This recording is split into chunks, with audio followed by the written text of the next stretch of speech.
From the BakedSalmon studios in downtown Bakersfield, this is Bakeline.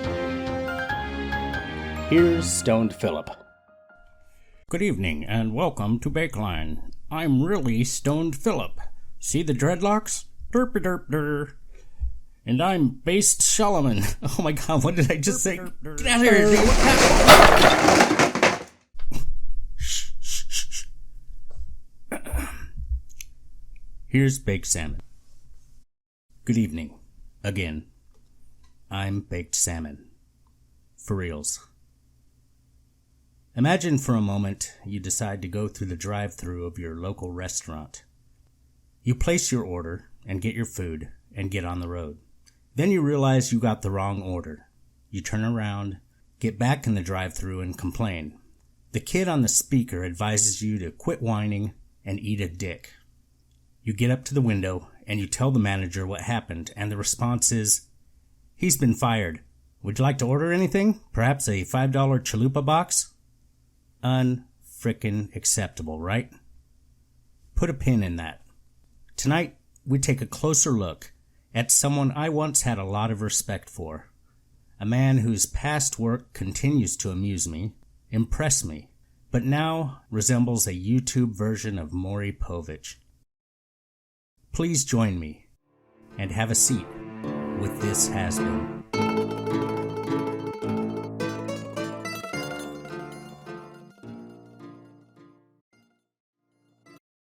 Before I really get into the trash talk, I think the biggest reason that I despise who Chris Hansen has become is the fact that, much like the manager in the drive-thru, he has never addressed a fraction of the havoc Vincent wreaked in his name. He gave Nicotra the keys to the Hansen mobile, and when Vince ran roughshod all over the internet, Chris was silent. It can be said that Chris didn't know, and I can buy that for a period of time, but by now, Chris knows. And again, like the manager in the drive-thru, he fired the bad apple only when pressed and hasn't taken any responsibility for what occurred. Instead, with some diversionary tactics, he has been permitted to move on. A professional would stand up and take What's up? Aren't we live? Put on channel 23. Okay. One other thing I want to mention tonight, and you probably heard that my former so-called web producer, I say that loosely because mostly what he produced in the end was chaos, confusion, and a distraction from our very important investigation and the sensitivity towards the victims in the investigation. Along the way, he thought it necessary to hit some YouTube streamers with copyright strikes. Now, he first did this past summer, and he did it after explaining to me that it had to be done to protect the previous YouTube channel that I had. Subsequent to that, I realized that was not necessary. I asked him to revoke all the strikes he made then, and he did some of them. I don't know if he did all of them. I asked him never to do that again under any circumstances. He did about a month ago, and some channels were hit. I instructed him to withdraw the strikes again. This is one of the issues that I had with him and why he no longer works with me. But I want to make it very clear that now that I understand the ramifications, the motive behind it, perhaps, I want to apologize to some of the people who were hit. Joey TCAP, Yap Yap, Wes, BakedSalmon, and any others. So I want to apologize to some of the people who were hit. BakedSalmon and any other. BakedSalmon and any others. I want to apologize to some of the people who were hit. BakedSalmon and any other.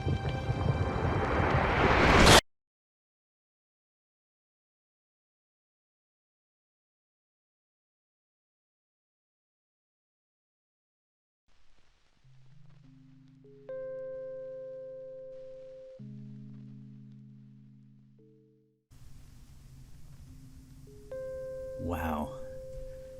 Do you know what this means? I mean, the things that I've most wanted in life have come true. Wait, what's this? Mr. Salmon, there is a video call in the Grey Room from Mr. GG. Mr. Salmon, there is a video call in the Grey Room from Mr. GG. Hey, what's up, BakedSalmon? Can you hear me clearly? Does the mic sound good? Jeej, I hear you.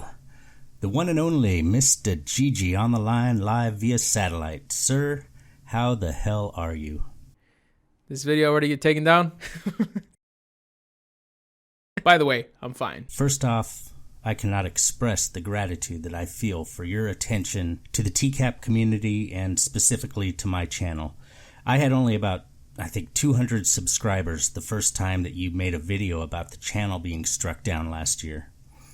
What compels you to step into the fray? Well, no matter where I move with my YouTube career, I feel like I will always have this connection with the TCAP community. Not because I'm necessarily involved in communications or on the forums, but because of my most impactful series to date, The Predator Chronicles. Back in late 2016, my videos began to break over 100 views because the community started sharing my content amongst each other. And I don't think that series would be what it is today if it weren't for them. They gave me traction when I had none. So fast forward to a text from Voldemort telling me that Chris Hansen is going on a copyright strike rampage and people's channels are being terminated. The pocket on the internet that has been keeping the spirit of To Catch a Predator alive and relevant is now being destroyed by apparently the infamous host himself, shortly after arriving on YouTube. It's fucking absurd, first off. Secondly, it was a fuck you to the community, the one I just bigged up. And finally, it was a fuck you to fair use. And being a YouTuber who thrives in content such as movie reviews, my livelihood pretty much depends on fair use. So what I saw was some scumbag pulling me to the side like, hey, don't worry, we're not gonna fuck with you, while everyone else suffered. It wasn't right. And I knew out of all the TCAPists or people even associated with the community that I had the loudest voice, and I intended on using it. I wasn't even familiar with your content at the time, Baked. It was just you were one of those affected and also one of the strongest examples of fair use content. So basically, immediately after that happened and some more research and more things being uncovered, I was fully ready to burn this bridge with Chris Hansen, because I possibly would have never even have spoken to Chris had it not been for this community. And that's why I did it. So sorry for that really drawn out answer, but this is a Bakeline. So, how long is this video? Like 48 minutes? Okay. By the time I entered the community, you were branching out to other types of content. It's been really inspiring to watch your channel grow and gain a larger audience. Personally, I am so over the BS with Strikey the Tantrum Gnome, and I fully intend to broaden my scope. Any advice? Any advice? Pursue topics that you want to talk about. Fan suggestions are always nice, but you never want to force yourself to cover something. It'll show in your quality. And honestly, don't change shit. If you were to make Bakelines with Wes on other topics or even YouTube culture, I think it'd be great. And also, fuck the people who complain as soon as you make something non-TCAP. And fair warning, that'll take a while to shake. I can't tell you how many comments I would get when the Predator Chronicles was in its heyday saying, hey, stop making this type of video, make more Predator Chronicles. This video's okay, but the Chronicles are better, do more of those. Movie reviews are stupid, more Chronicles. And it's very easy to start believing those comments. But don't be discouraged if a new type of video you release doesn't match up analytics-wise or even reception-wise. If you felt like you made something that you're proud of, keep on. My first movie review didn't do great in views when it first was released, and had I listened to all the jackasses telling me to stop making movie reviews, my channel would now be short 14 million views. Small flex, but true. Stick to your fucking guns. Or fins. So, I gotta know. I don't mean to put you on the spot here, but have you watched much of my content? Is there anything that you can point to that I'm doing right or that you specifically appreciate? Well, personally, I'm a pescatarian, so your channel was right up my alley. I have seen my fair share of Bakelines, and referring strictly to those, because I think that's all I've seen, they're great. They're very well informed. You can tell there's a lot of editing that goes into it. It gives me a fucking headache just watching it because I can see how much editing goes into it. I don't know, I feel like when you don't have the personality on screen, it's much more difficult to keep one's attention, but I think you do a good job of it. Aside from stock B-roll, there's clearly a lot of homegrown editing in there along with keyframing and all this shit. And also, bringing in Wes introduces this very interesting contrast. You're the fish in his rocking chair by the fireplace, airing out his grievances. You could be absolutely bombing on the unemployed muffin man that we do not speak of, but you'll have this gentle, spacey background track paired with it. It's like expose ASMR. Then, Wes comes in, flips over the table, cocks his gun, and puts it to your forehead. It's like a good cop, bad cop scenario, and I think it works. I enjoy it. And I think that's enough dick sucking for today. So, anything else? Okay. Fair enough. Gege, I know you're a father and you're one busy mother, so let me try to wrap this up. Decotra has been addressed to some great extent, and I honestly believe that you and your awesome community are responsible for getting such a rapid response from Team YouTube. Bless you, sir. Before you go, any last words? Yeah, Vince looks like a host at Applebee's that makes inappropriate jokes with the customers. I'm just kidding around. Thank you for having me on. Appreciate you guys watching this video. You can actually click off now. It goes downhill from here. Holy shit. Can you believe what just happened? Now I feel like I can tear some shit up. Where's Hansen? Get me Hansen. A few weeks ago, Chris Hansen and attorney Mike Morse flew to Washington and knocked on the front door of the home of YouTuber Onision. The entire publicity stunt has been seen as an attempt to reignite interest in Hansen's involvement and to give Mike Morse credibility as a new member of the Have a Seat team. Here, once again, to give the salmon perspective, is BakedSalmon's analysis of the knock-knock joke. Yeah, I know what you're thinking. Yes, I got my apology at last, but it took almost a year and 2.5 channel takedowns to get it. I think I've more than earned this. Let's do it. It quickly became clear that Greg was not unfamiliar to the local law enforcement authorities here. Personally, I can't dig Chris's smugness at all in these most recent videos.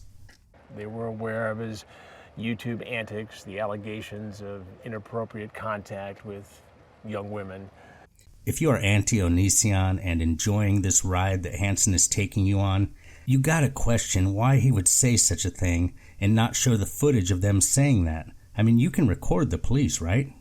I don't buy it. It's too perfect. That's the thing with all this Hansen involvement. All of the best stuff, the juicy comments made that most appeal to the AO crowd, they're never supported by evidence. You are expected to take him at his word. Pay attention to that. It's so true.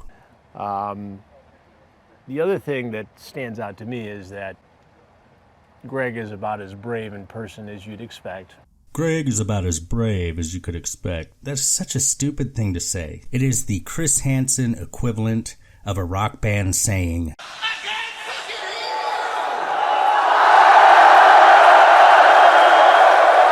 he's throwing a fish to a seal so it'll clap its flippers together. If there are victims and police and people serious about Onision being a criminal, how can you not be offended by such trashy journalism? The thing about dealing with a predator is you know exactly what a predator is going to do. Okay, back that up, Chris. The thing about dealing with a predator is you know exactly what a predator is going to do. If you believe that that comment has any value at all, consider this. If the thing about a predator is you know exactly what they are going to do, then why go to his house expecting him to answer the door? Why act bemused when he calls 911? It's a bullshit comment. He had his chance today to talk to me, to explain his side of the story, to defend himself, but he chose not to do it. That idea, it gets repeated a lot, and just seems to be something that Chris will rest upon. Tell me, is Chris Hansen showing up at Onision's door unannounced the one chance for Onision to tell his side of the story? What an absolutely absurd notion. That would be like me showing up at Hansen's door and him not answering any questions. Why the hell is Onision obligated to speak with Chris Hansen of all people? If anyone thinks it's strange that Onision opted to not talk to Chris, you are living in a fantasy world, man. Most people don't answer the door to people that publicly do not like them. Not even to continue his dramatic rants that he's been conducting on YouTube. Just wouldn't even come to the door. My God, so ridiculous. He chose not to talk to Chris and chose not to continue his dramatic rants? Now, if you're drawing a conclusion based upon Onision not performing dramatic rants for Chris, you're so far from reality. Chris might as well have said, he chose not to talk to me, and not even to dunk large pickles into water-based discount paint before throwing it over his shoulder into the sunroof of a passing 1985 sports car driven by a guy wearing a wrestling singlet. Both statements are equally absurd. And I could hear him in the background, calling the sheriff's department. Oh, he's out there with camera crews and this, that, and the other thing. Oh, that's real professional. I don't remember the last time that I heard a respectable journalist copying the childish, well, you sound like this. Oh, I'm just a big dummy. For those of you supporting Hansen, does that mockery appeal to you? Are any of you at home saying, man, that is spot on. Get him, Chris. So that's going to be a statement for now, I guess. He knows we are out here. He knows we want to talk to him now and down the road. So we'll see what happens. Mike Morris is with us. This is where it gets so fucky. I invite anyone watching to get out a piece of paper and follow just what the hell Mike Morse is saying with regard to who thought Onision was where, and just listen to this. Mike, anything, surprise you about all this today? I'm new to this whole thing, Right. and you pretty much called it. I mean, you were right about the hotel. The intel was right. He was at the hotel. He was posting yesterday from the hotel, making it look like it was from the hotel. I think he was home. He got here, I think, days ago because nobody in the hotel saw him. This morning when we've been waiting, you thought he was in the house. I didn't. He was in the house. So all the hunches, from all your years of doing this have turned out to be true. The fact that there's several people in the house right now. And we watched his videos. We found out the hotel he was staying at. Wow, really? Dang, that's good. That was pretty interesting. But the truth is that we learned last Thursday was that he was home. And we didn't know that going there because if you watch his video, which was posted the morning we went, he was in a hotel. But we don't know when he shot it, right? He could have shot 2 weeks ago. But it was all a ruse. He was home. Because when Chris went to knock on the door, that's now this famous video that's out there with the it is. He heard James Jackson, a.k.a. Greg Jackson, a.k.a. James Averill, a.k.a. Onision. He heard him behind the door calling 911. So we thought Kai was there alone. Okay. Turns out there's multiple people at the house. Hold on. They didn't know Onision was home? They thought Kai was home alone? Then what's this business about we flew out to Washington to confront Onision? So all the hunches, from all your years of doing this have turned out to be true. Yeah. I mean, The fact that there's several people in the house right now. And it also seems to me that he's living in a constant state of paranoia. You see, maybe up to a half dozen cameras and monitoring devices in the front yard. okay, so that sounds pretty clear-cut, right? Who needs so many cameras? Well, I'll tell you who. Anyone who has purchased security cameras in the last decade. How disingenuous can you be? Across the street, apparently. Yeah, there's at at least the a front half door. a dozen. But the thing that's really interesting is that it's we're always thinking, is this a ruse? Is he crazy? Is he telling the truth? It's all bullshit. I have known of Onision's existence for just over a month. I have never thought to myself, this guy is legit off his rocker. I mean, that's not the consensus of the AO community, right? Everyone knows the crazy shit he does is an act, right? I mean, it's all made up because... Okay, tell us, Mike. It's all made up because, that is, Onision's insane antics are made up because what? I mean, it's all made up because if he wanted to get his side of the story, he'd sit down and talk to you. Wow. Brilliant. An answer to a question nobody asked. Well done. Could have done it right here. You could have said, meet us up the street. We would have gotten a hotel And he's suite not on the for him. run. Oh yeah, again, sure. Some guy that makes videos about you shows up unannounced at your door and, you know what you should do? Just go down to a hotel room with him and have a talk. Right. Foolish.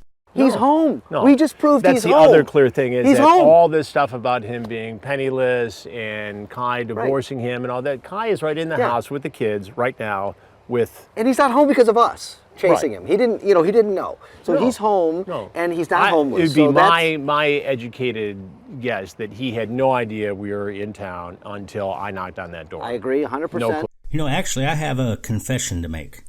I did not know that Chris was in town until I saw the video of him knocking on the door. In fact, I would guess with a margin of error of about 0 that 100% of the planet did not know that Chris Hansen was there until they saw the video of him knocking on the door. That's just my educated guess. The sheriffs were completely professional. They were fans of yours and your show, and they appreciate you. I like that. And not surprised that we were out here today. No, and they're not surprised. They're aware that he lives here on the street.